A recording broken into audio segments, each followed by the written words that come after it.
सभी भक्तों को जय बाबा जयराम दास जी महाराज की जय। मैं मास्टर होशियार सिंह मेरे कैमरामैन साथी दीपक वर्मा के साथ मौजूद हूँ बीजीआरडी स्टूडियो में।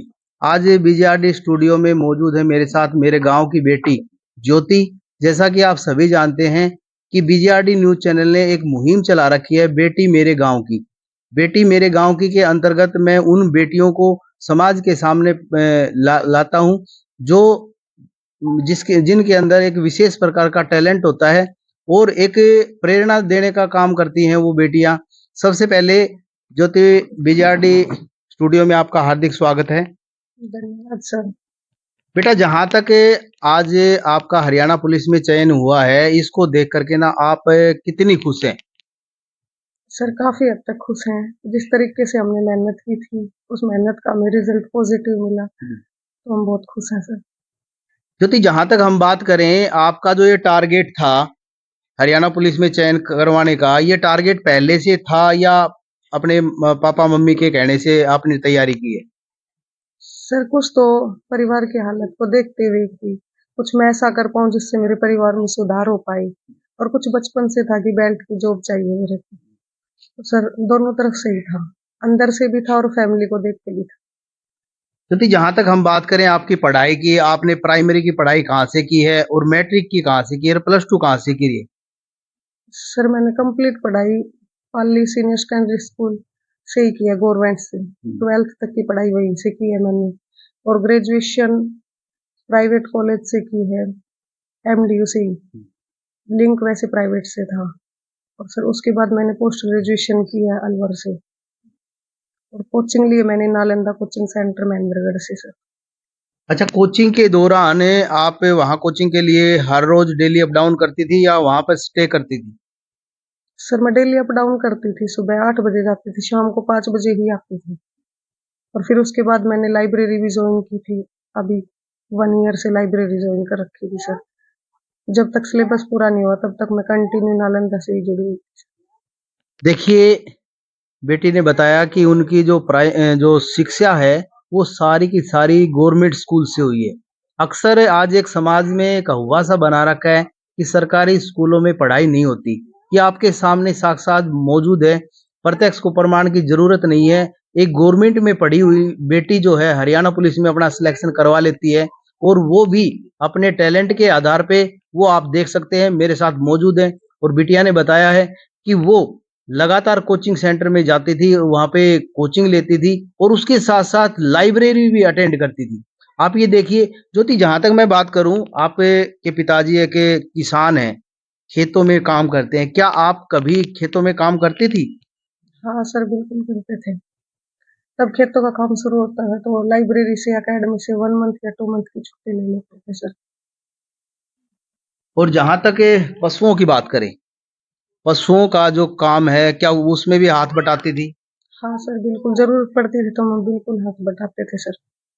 बिल्कुल, बेटी ने बताया कि खेती का काम भी वो लगातार करवाती थी, पशुओं का काम भी करवाती थी। मैं उन सभी बेटियों के लिए भी ये संदेश देना चाहता हूँ कि जो बेटियां पढ़ती हैं, वो केवल पढ़ाई के नाम पे अपने घरवालों से ये ना कहें कि हम पढ़ाई कर रहे हैं। पढ़ाई के साथ-साथ घर के काम में भी पूरा हाथ बँटवाना चाहिए। और ज्योति, मैं एक बात और पूछना चाहूँगा, जहाँ तक फिजिकल की बात की जाए, जैसे इंट्रेंस होने के बाद फिजिकल होता है, क्या आपने फिजिकल के लिए स्पेशल कोचिंग ली थी या कोई एकेडमी ज्वाइन की थी या फिर सेल्फ तैयारी की थी? सर इस भर्ती के लिए तो की नहीं, लेकिन दिल्ली पुलिस में मेरा हो गया था, उसके लिए मैंने पाली की स्पोर्ट्स एकेडमी ज्वाइन की थी सर, लेकिन उसमें मेरा से फिजिकल नहीं हो पाया सर। देखिए बेटी में कितना टैलेंट है। अभी अभी बताया कि उनका जो टेस्ट है वो दिल्ली में क्वालिफाई हो गया था, परंतु किसी कारणवश फिजिकल नहीं हो पाया, और उसको उन्होंने पूरा टारगेट बनाया और हरियाणा पुलिस में वो करके दिखाया।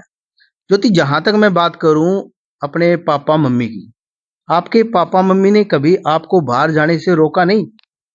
नहीं सर बिल्कुल नहीं रोका सर, हमेशा मेरे को सपोर्ट किया, हमेशा साथ दिया सर।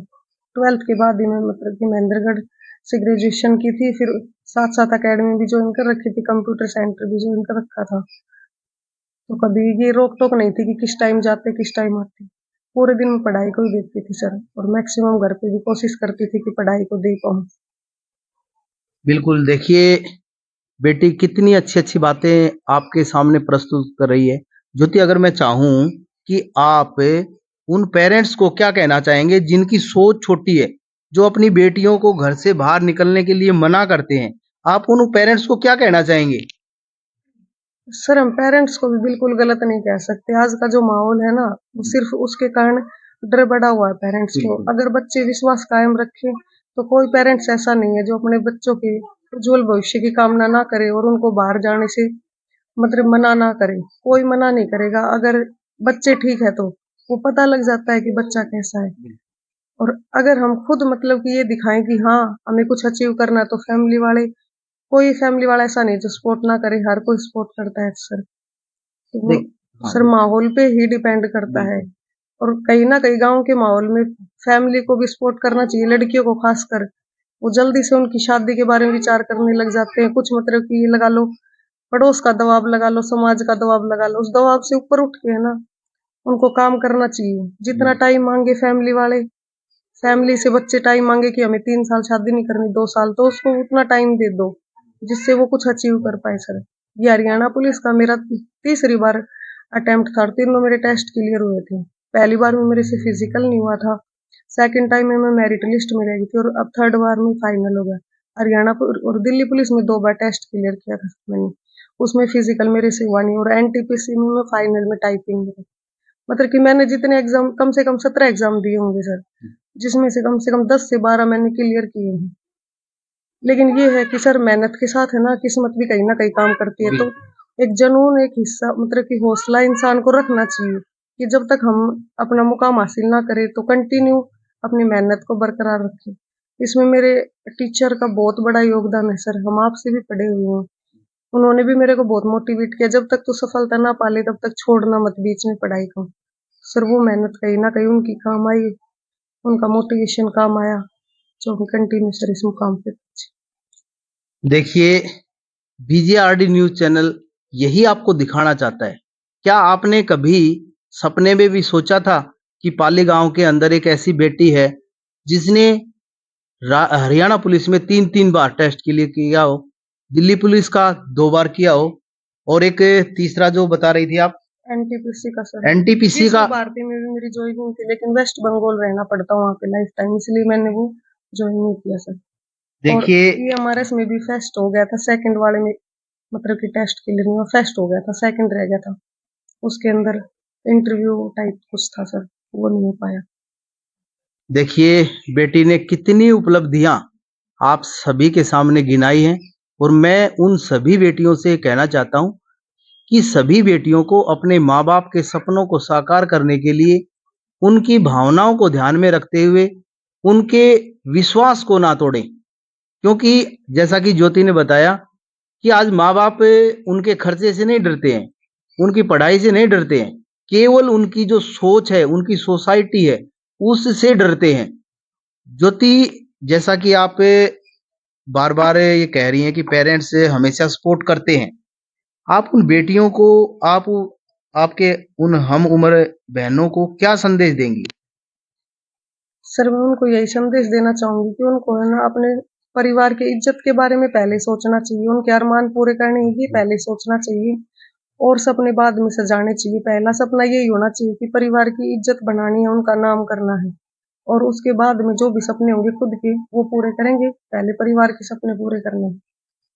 बिल्कुल, सपने पूरे करने होंगे। एक बेटी ने बहुत बड़ा संदेश दिया है, यदि आपको अपने सपने पूरे करने हैं, तो उन सपनों के साथ-साथ आपके माँ-बाप के भी सपने जुड़े होते हैं, आपके परिवार के भी सपने जुड़े होते हैं और उन सपनों को पूरा करने के लिए उसका जो मुख्य माध्यम है, वो आप हैं। तो आप कभी भी किसी भी गलत रास्ते पे जाकर के ना अपने माँ-बाप का, अपने गाँव का, अपने परिवार का नाम बदनाम ना करें। ज्योति, मैं एक बात और जानना चाहूँगा आपसे कि इस सफलता के, जैसे आपने बहुत सारी परीक्षाओं की जो सफलता है वो हमें गिनाई है, इन सभी सफलताओं के पीछे आपका सहयोग तो पूरे परिवार का ही है, परंतु विशेषकर किसी एक व्यक्ति को अगर मैं चाहूँ, क्या आप बता पाओगी? हाँ सर, बिल्कुल मैंने अपनी मम्मी के चेहरे की खुशी देखने के लिए ये सब कुछ किया है। बिल्कुल। ये सारा क्रेडिट मैं उनकी खुशी के लिए किया, जो कुछ करना था मतलब कि हर खुशी उनकी खुशी से जोड़ के ही मैंने वो किया है। मतलब कि लास्ट में ये बोलना चाहूँ कि सारा क्रेडिट लगा लो, लाइफ की खुशी लगा लो तो उनके लिए, मम्मी के लिए। बिल्कुल, ज्योति बेटी ने कहा कि माँ, क्योंकि माँ ही वो शख्स है जो हमें ज़मीन पर लेकर आती है। शुरुआत हमें हमारी जो है वो माँ से होती है और माँ ही सबसे बड़ा और सबसे पहला गुरु है और उन्हीं से हमें ये शिक्षा मिली है। और मैं जहाँ तक आंटी की बात करूँ, हम भी इन्हीं के पड़ोसी हैं और आंटी भी खेतों में बहुत मेहनत करती थी। मेरी मिसेज इनके साथ लगातार बातें भी करती रहती थी। हम भी वहाँ बातें कई बार करते थे कि भी आपकी लड़की ने हरियाणा पुलिस में ऐसे-ऐसे कर रखा है, तो काफ़ी भाई हम भी मिठाई खाएँगे। तो आज वो मौका आ गया है कि हम एक दिन आएँगे और स्पेशल मिठाई खा के जाएँगे। और ज्योति, एक और मैं ये जानना चाहूँ कि लास्ट में आप इसके अलावा और कोई संदेश आप समाज को या व्यूअर्स को देना चाहेंगी? सर मैं लास्ट में अंतिम यही बोलना चाहूंगी कि अपने गांव के बारे में सोचे, गांव का नाम रोशन करें, कुछ ऐसा करें जिससे कि नई पहचान हो, बच्चों में भी नया जोश आए कि हम कुछ अच्छा करके दिखाएं, पेरेंट्स का नाम रोशन हो, गांव का नाम रोशन हो, गांव को जाने कि हाँ उस गांव की लड़की है कि ईमानदारी से काम करती है, अच्छा काम करती है। तो यही रहेगा सर। और मैं अपनी सर्विस में भी पूरा ईमानदारी से ही दूंगी, 100% की मेरा गांव का ये हो कि हाँ भाई एक ऐसी लड़की आई थी जो बिल्कुल ईमानदारी से अपना काम करे। ज्योति, जहाँ तक मैं बात करूँ आपके छोटे भाई-बहनों की, आप परिवार में सबसे बड़ी हैं? हाँ सर, आपसे छोटे कितने भाई-बहन हैं? 3 बहन भाई हैं सर। तो आपने अपने बहन-भाइयों के बारे में आगे क्या सोचा है? क्योंकि आप सेटल हो चुकी हैं। इससे पहले आपके पापा-मम्मी शायद इतने पढ़े-लिखे नहीं हैं, परंतु उसके बाद भी आपने सफलता हासिल की है। तो आप अपने भाइयों के लिए क्या सोच रही हैं? उनको किस दिशा में लेके जाएँगी अभी? सर मैं यही चाहती हूँ कि जिस तरीके से मैं अपने पैरों पे खड़ी हूँ, वो भी अपने पैरों पे हों, उनकी भी एक पहचान हो। मतलब कि हमारे गाँव में मेरे परिवार की एक अलग से पहचान हो कि हाँ, कि इन्होंने कुछ अच्छा किया है। दादा का नाम हो, बाबा का नाम हो और सबसे बड़ी बात बाबा जयराम दास का नाम हो। बिल्कुल। तो यही इच्छा है कि सभी बहन-भाई ऐसे नाम रोशन करें, अच्छी पहचान बनाएँ, खुद की पहचान बनाएँ, सबसे बड़ी मेन बात ये थी। देखिए ज्योति, जैसा कि हम अपने इलाके की बात करें, अपने गाँव की बात करें, हम जब भी कोई बात करते हैं कि बाबा जयराम दास जी महाराज का नाम ज़रूर आता है। आप बाबा जयराम दास जी महाराज पे कितना विश्वास करते हैं और आपके साथ कोई ऐसी घटना घटी हो? बस स्टॉप कर दो। जैसा कि आप बार-बार बाबा का नाम ले रही हैं, इससे पहले बुआ जी से भी बात की थी, वो भी बाबा का नाम ले रही थी। आप बाबा जयराम दास जी महाराज पे कितना विश्वास करती हैं? और कोई ऐसा एक घटना है जो आपके साथ घटी है, वो आप हमारे दर्शकों को बताएँ? सर बिल्कुल मैं शेयर करना चाहूँगी। सर वैसे मेरी लाइफ में माता रानी का ज़्यादा रोल रहा है, लेकिन मैं गाँव पाली से हूँ तो बाबा जयराम पर विश्वास करना मतलब कि लगा लो 100% है। जैसे माँ-बाप है वैसे ही बाबा जयराम दास है। और मैं बार-बार टेस्टों में रही हूँ, बार-बार फाइनल लिस्ट में रही हूँ, कभी फिजिकल में, कभी इसमें। अब की बार बाबा जयराम दास का मेला था तो मैं स्पेशल विनती करके जागरण में पहुँची थी और मैंने बाबा से यही शिकायत की थी सामने बैठ के कि है ना बहुत शिकायत है तेरे से। ऐसी मेरे अंदर कोई कमी नहीं है जिसके कारण मैं अपना मुकाम हासिल ना कर पाऊँ। लेकिन मेरे को बेल्ट की नौकरी चाहिए थी। अब मेरी 25 एज भी हो चुकी है। मेरे को चाहिए तो बेल्ट की जॉब चाहिए वरना मेरे को चाहिए ही नहीं। और मेरे को कोई दुःख नहीं है अगर तू जॉब नहीं देगा तो भी मैं तेरे दर पे आऊँगी। लेकिन मेरे को चाहिए तो बेल्ट की जॉब चाहिए। और सर खुशकिस्मत है कि है ना 12 तारीख को ही फिर मेरा रिजल्ट आया और 6 फरवरी को मेला था। 6 ही दिन का अंतर हुआ, 12वें दिन ही, मतलब 6 दिन का ही गैप, 6 फरवरी को, 12 फरवरी को मेरा रिजल्ट आया और मेरे को बेल्ट की जॉब भी मिल गई। मैं अपनी जो शिकायत कह के आई थी फिर मैंने उनसे माफी भी मांगी कि मेरे से गलती हो गई कि मैंने गुस्से में बहुत कुछ बोला। ये सच है, वो बड़े हैं, मतलब कि एक हमारे पूजनीय भी हैं, वो पिता समान भी बोलेंगे हम उनको और गुरु भी बोलेंगे और बाबा जयराम की नगरी है तो वो हमारे लिए भगवान सब कुछ है। उनसे शिकायत की थी लेकिन उन्होंने मेरी शिकायत दूर कर दी। शिकायत दूर कर दी, ये एक क्योंकि तरफ से चमत्कार भी है, बिल्कुल, माना जाए तो, अगर कोई समझे तो इसको। बिल्कुल जैसा कि बड़ों का जो काम होता है वो क्षमा करना होता है। वो कहते हैं ना, गुरु गोविंद दोऊ खड़े काके लागू पाए, बलिहारी गुरु आपने जिन गोविंद दियो बताए। यानी कि गुरु का जो दर्जा है वो समाज में सबसे बढ़कर है। और ज्योति, जैसे आपने बाबा जयराम दास जी महाराज से शिकायत की थी, और उसके बाद में आपने अभी अभी बोला कि आपने ये भी कहा था कि आप मुझे लगाएं या ना लगाएं, मैं तेरे दर पे जरूर आऊंगी। तो यही कहीं ना कहीं बाबा को ये लगा कि भाई ये लड़की अगर नहीं लगती है तो भी तेरे दर पे आएगी, तो इसका मतलब बाबा आपसे नाराज नहीं थे बिल्कुल। आप सभी ने बीजीआरडी न्यूज चैनल के द्वारा एक बेटी का एक इंटरव्यू आपने देखा, और ये प्रेरणादायक भी रहा। और इस इंटरव्यू के दौरान बेटी ने बहुत सारी ऐसी बातें बताई हैं, और इसी से आप इनके टैलेंट के बारे में आप जान सकते हो कि इन्होंने बेटियों के बारे में भी संदेश दिया, एक माँ बाप के बारे में भी संदेश दिया, एक बाबा जयराम दास जी महाराज के बारे में भी अपनी जो कहानी है वो बताई। तो मैं अभी बीजीआरडी न्यूज चैनल के माध्यम से आप सभी पेरेंट्स से और आप सभी बेटियों से ये अपील करता हूं कि ज्योति बेटी का अनुसरण करें और अपने माँ बाप की आशाओं पर खरा उतरें। और जैसा कि मैं आपको पहले भी बता चुका हूं, अभी फिर बता रहा हूं कि मेरे गांव में पहले आर्मी में या फौज में या कहीं भी हरियाणा पुलिस में कहीं भी बेटियां नहीं थी, परंतु सबसे पहले जो ममता लक्ष्मण सिंह की लगी, उसके बाद संध्या है वो लगी।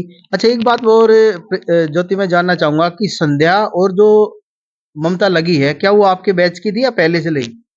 सर वो पहले की है। अच्छा, ममता को तो मैं जानती हूँ सर, संध्या को शायद नहीं जानती। बिल्कुल। तो बेस्ट ऑफ लक, बाबा जयराम दास जी महाराज आपकी जो ज्वाइनिंग है वो अच्छे से करवाए, और आप भी ये बीजीआरडी न्यूज चैनल के माध्यम से ये हमें आश्वासन दें कि आप अपनी सर्विस के दौरान पूरी ईमानदारी से काम करेंगी और अपने माँ बाप का और अपने गांव का नाम रोशन करेंगी। हाँ सर, बिल्कुल। मैं अपनी सर्विस में 100% ईमानदारी से ही काम करूंगी हमेशा। आप सभी ने इस वीडियो को देखा, इसके लिए बहुत बहुत धन्यवाद। सभी भक्तों को जय बाबा जयराम दास जी महाराज की जय। इस वीडियो को ज्यादा से ज्यादा लाइक करें और इस पर कमेंट करें, और ज्यादा से ज्यादा इसको शेयर करें, ताकि ये जो प्रेरणादायक वीडियो है वो हर घर तक पहुंचे, हर माँ बाप तक पहुंचे, हर बेटा बेटी के पास पहुंचे, ताकि वो भी हमारी ज्योति की तरह ही अपने माँ बाप के और अपने सपनों को साकार करे। जय बाबा जयराम दास जी महाराज की जय।